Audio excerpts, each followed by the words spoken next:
दादा, खासदार साहेब, आमदार साहेब, आमचे रूपांवरची सर्व व्यासपीठावरील मान्यवर आणि मार्कडवाडीच्या ग्रामस्थांनो, माझ्या भावांनो, बहिणींनो, तुम्हाला पहिल्यांदा साष्टांग दंडवत, कारण तुमचं कौतुक संपूर्ण देशभर झालेलं आहे।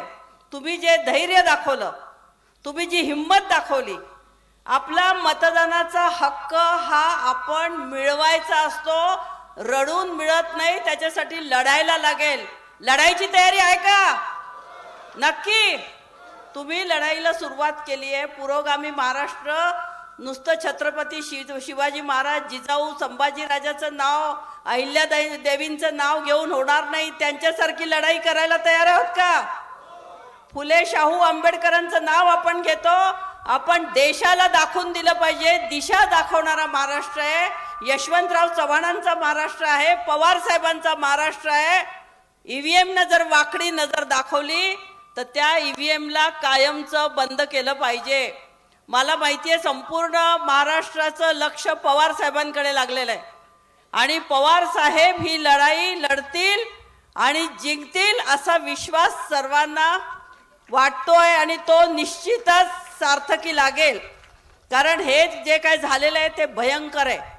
आज संपूर्ण देशामध्ये, संपूर्ण महाराष्ट्रामध्ये जी काय लाट आहे, म्हणजे आम्ही इथे जे आली आहे ते फक्त राष्ट्रवादी म्हणून आलेले नाही साहेब।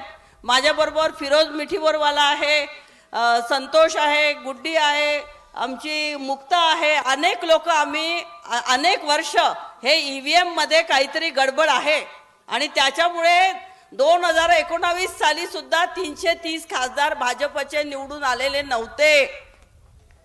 हे त्यांच्या देहबोलीवरनं, बॉडी लँग्वेजवरनं कळत होतं की चोरीने हे सत्तेवर बसलेले आहेत। आता सुद्धा लोकसभेला सुद्धा त्यांना 79 म्हणजे 69 जागा कमी पडलेल्या असताना सुद्धा ईव्हीएम ने त्यांना सत्तेवर बसवलंय आणि चंद्रबाबू नायडू आणि नितीश कुमार यांच्या कृपेने ते सत्तेवरती बसलेले आहेत। आणि आता महाराष्ट्रात जो शपथविधी झाला तो सुद्धा ते ईव्हीएमचं सरकार आहे, खोटारडं सरकार आहे। आणि ह्या सरकारला त्याची जागा दाखवायची असेल तर संपूर्ण आज ठिणगी पडलेली आहे। मशाली पेटवायच्या असतील तर आपल्याला लढायला लागेल आणि नक्कीच मला वाटतं महाविकास आघाडी, उद्धवजी ठाकरे असतील, आमचे आदरणीय नेते पवार साहेब असतील आणि राहुल गांधी ज्यांनी भारत जोडो यात्रा केली, त्यांनी आता महाराष्ट्रामध्ये सुद्धा फिरण्याचं सांगितलेलं आहे की इथून मी सुरुवात करणार आहे। आणि निश्चितच देशभर आता याच्या पुढे कुठलीही निवडणूक हो, याच्या पुढे ईव्हीएमचं मतदान होणार नाही। म्हणून प्रतिज्ञा केली पाहिजे की आम्ही जर मतदान केलं तर ते फक्त बॅलेट पेपरवर करू। अमेरिकेला मध्ये सुद्धा बॅलेट पेपरवर निवडणुका होतात, बाकी कुठेही ईव्हीएम वर होत नाही। तर आमच्या गळी तुम्ही हे महागडं ईव्हीएम का मारलेलं आहे? मला एक म्हणायचंय, बॅलेट पेपर म्हणजे एक फक्त पेपर असतो, एक शिक्का मारायचा असतो आणि एक बॉक्स असतो, त्या बॉक्स मध्ये आपलं मत टाकायचं असतं। इतकं साधं मतदान असतं। हे ईव्हीएमचे 3-3 बॉक्सेस आणा, इलेक्ट्रॉनिक करा, एवढा खर्च करा, आमचा पैसा कशाला बर्बाद करताय? लोकांच्या मनात जर संशय आहे तर ते तंत्रज्ञान आम्हाला काहीही सिद्ध करायचं नाही।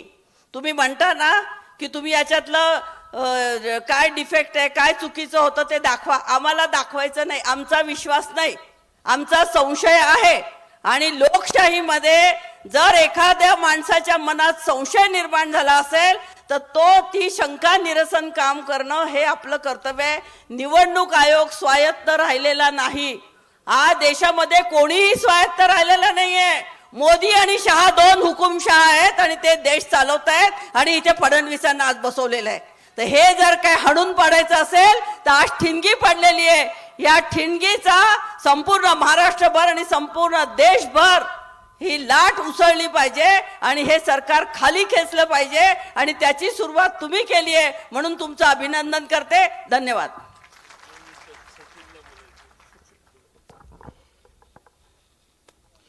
संविधान निर्माता महामानव डॉक्टर बाबासाहेबांना अभिवादन करतो।